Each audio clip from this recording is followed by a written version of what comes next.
जब भगवान श्री कृष्ण ने अर्जुन को गीता ज्ञान दिया था, तब हालात बिल्कुल अलग थे। लोग अलग थे, लाइफ की सिचुएशन भी अलग थी। लेकिन गीता ज्ञान आज भी पूरी तरह रेलेवेंट है। चाहे इंसान ने कितनी भी तरक्की कर ली है, लेकिन उसकी प्रॉब्लम्स अभी भी वैसी है। क्योंकि परेशानी पैदा करने वाली वजहें वही है। वही मोह, वही अहंकार और वही अज्ञान। अगर देखा जाए तो आज के इंसान को गीता ज्ञान की ज़्यादा ज़रूरत है, क्योंकि आगे बढ़ने की होड़ में इंसान के पास ना तो कोई गाइडेंस देने वाले गुरु बचे हैं और ना ही सही गलत की समझ देने वाले गुरुकुल हैं। अब तो लोग अपने बड़ों की बताई बातों भी यह कहकर सुनने से मना कर देते हैं कि ये सब आउटडेटेड बातें हैं। गीता इसी मुश्किल वक्त में रोशनी की तरह है, एक ऐसी रोशनी जो इंसान को सही राह दिखाकर इंसानियत को बचा सकती है। ऐसे में हम में से हर किसी की रिस्पॉन्सिबिलिटी है कि हम गीता ज्ञान को समझकर अपनी लाइफ में अप्लाई करें और दूसरों तक भी इसे पहुंचाएं। पंडित जी का ज़्यादातर टाइम गीता ज्ञान को समझने और समझाने में निकल जाता है।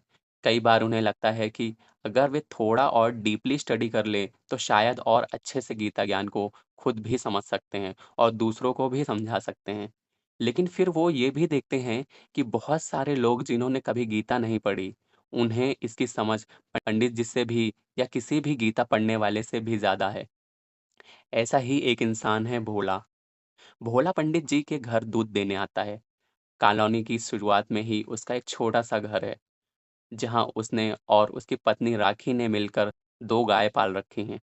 उन्हीं गायों का दूध बेचकर दोनों अपना खर्च चलाते हैं। भोला के परिवार का कई पुश्तों से यही काम चलता आ रहा है, तब जबकि ये कॉलोनी भी नहीं बसी थी और यहाँ खेत हुआ करते थे।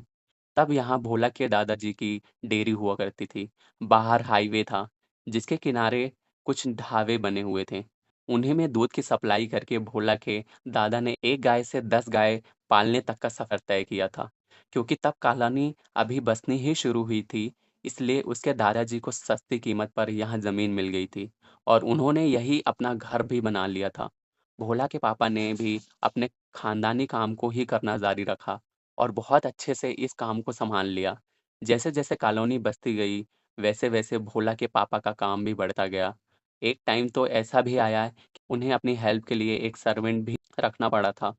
भोला और उसकी बहन का बचपन बहुत अच्छा बीता। उस ज़माने के हिसाब से घर में किसी चीज़ की कमी नहीं थी और उसके माँ-बाप ने बच्चों को प्यार भी दिल खोल कर दिया। उस ज़माने में प्राइवेट स्कूल का इतना चलन नहीं था, इसलिए दोनों बच्चे सभी बच्चों की तरह सरकारी स्कूल में ही पढ़े। भोला जब 10th में था, तब उसकी लाइफ ने एक बहुत गहरा मोड़ लिया। उसके पापा की तबीयत काफ़ी दिनों से खराब चल रही थी।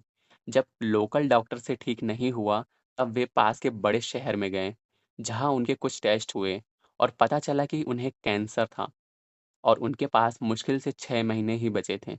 ये जानते ही भोला की फैमिली के लिए सब कुछ बदल गया। पापा ने तो जैसे अपनी हिम्मत ही छोड़ दी।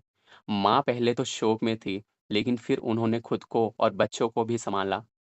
कहाँ तो डॉक्टर्स ने 6 महीने कहा था और कहाँ उसके पापा 1 महीने में ही एक्सपायर हो गए। अब भोला के सर पर अपनी माँ के साथ-साथ अपने काम की ज़िम्मेदारी भी थी। उसकी माँ ने बहुत समझाया, लेकिन भोला ने अपनी पढ़ाई वहीं छोड़ दी और पापा का काम सँभाल लिया। कहते हैं इंसान की असली पहचान बुरे वक़्त में ही होती है। इधर भोला के पापा गुज़रे और उधर लोगों का उनके घर पर तांता लग गया।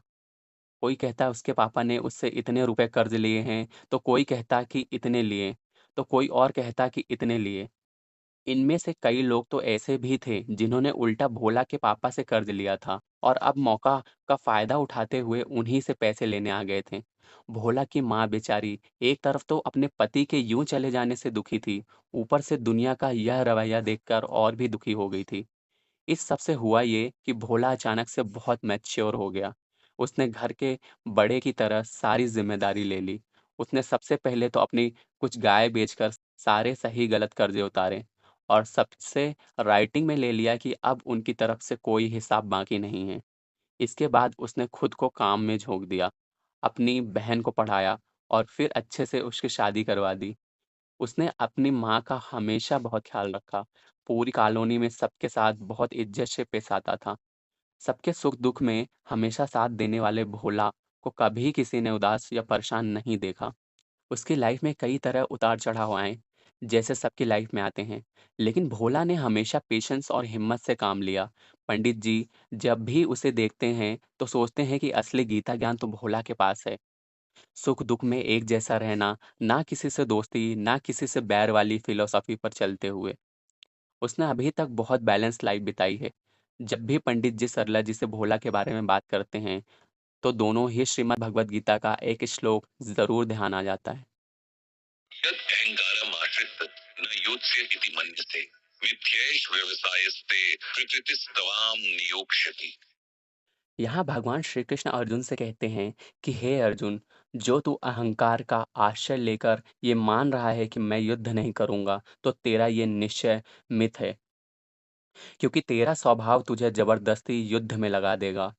इसे आसान शब्दों में इस तरह से समझना चाहिए कि भगवान कहते हैं कि इंसान को इस बात का वहम होता है कि वो सब कर रहा है, और धीरे-धीरे यह वहम उसके अहम यानी ईगो में बदल जाता है, और वह भूल जाता है कि इस दुनिया में होने वाली हर बात के पीछे ईश्वर की प्रेरणा है।